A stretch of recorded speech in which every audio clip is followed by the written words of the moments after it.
What if you discovered that somebody that you cared about, somebody who claimed to love you, was secretly drugging you? The drugs were to make you submissive and pliant and susceptible to suggestion. What if you discovered that that person was brainwashing you, getting you to accept everything that they said was absolutely true, and that you had no other option other than to comply with and obey everything that they said to you? Do you think that would be a good thing?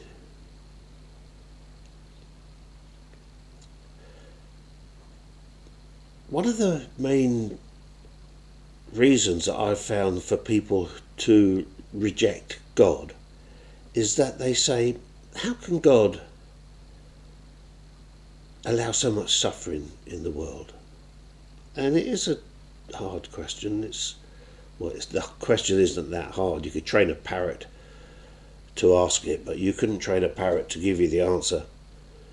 But nevertheless, it is a question that seems to be on the breast of every person sooner or later, regardless of their religious conviction. They come to this point and they say, why is there so much suffering in the world? If God is a God of love, why is there so much suffering? Indeed, the Bible does say in the letters of John that God is love. It's an attribute, it's a characteristic, it's a defining trait of God. God is love.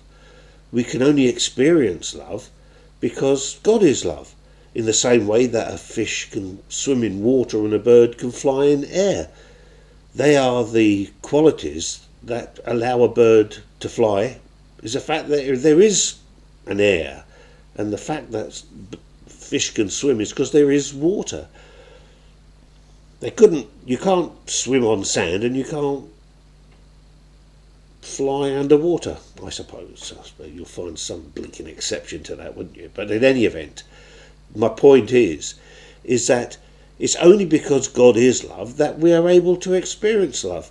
Now, one of the attributes of love is that it has to be freely given. If I compel you to love me, then are you really loving me? Or are you simply performing an act that you've got no say or control in the matter of? Love by its very nature has to accept, at least in a theoretical sense, that it's possible to refuse. Otherwise, it's not voluntary. The problem with rejecting God is that it doesn't happen in a vacuum. There is a consequence. God would have us love him. In fact, there are two commands that Jesus gives. He says the first is to love your Lord thy God with all your heart, with all your soul, with all your mind, with all your strength, with everything. And he said the second one is very much like it. It's to love your neighbour as yourself. And he says within these two laws, all of the laws are summed up. Because when you love somebody, you're not going to steal from them, are you?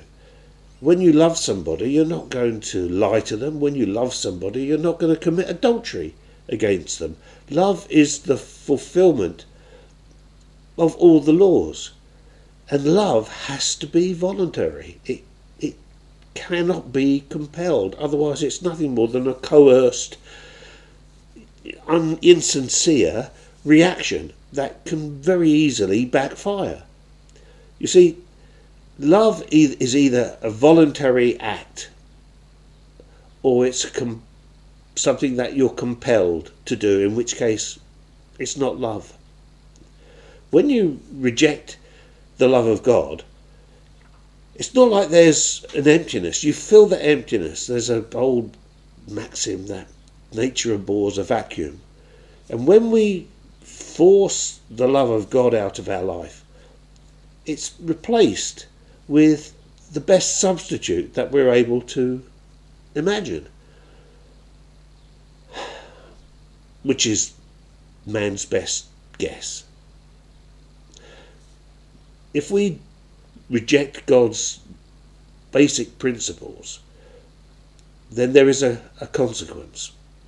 If we stop loving one another and we replace it with, our best efforts, then our best efforts aren't good enough. And, sooner or later, we don't react lovingly. We react in an emotional way, or with envy, or with anger. And all of these reactions themselves produce a consequence. And when you have enough of these consequences, they build up into a society and a nation. Our nation and the world has rejected the love of God, and as a consequence have put in place the laws and ideals of man, and those aren't universally agreed to. So one nation disagrees with another about what is the right thing to do. And so they go to war, and they kill, and they murder, and they rob, and they rape, and produces anger and resentment and hatred and revenge, and this whole vicious cycle, which is caused by not loving God, produces a world where we see we're pulling ourselves apart.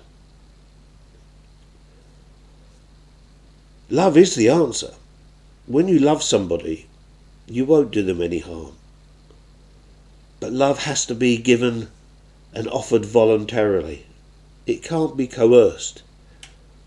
If God were to have compelled you to be loving, then you would have been nothing more than a robot, nothing more than a compliant program running on in the background, which had to simply respond to the correct algorithm.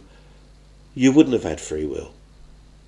Free will is the most wonderful gift that God has given us, and we can freely decide to love God and be obedient, or we can freely decide to make up our own mind. I'm afraid the history of humanity, which we can see down through the millennia, has produced empires and nations that think they can make their own way.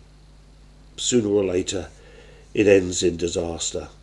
Either empires falling apart, vandals coming in to destroy.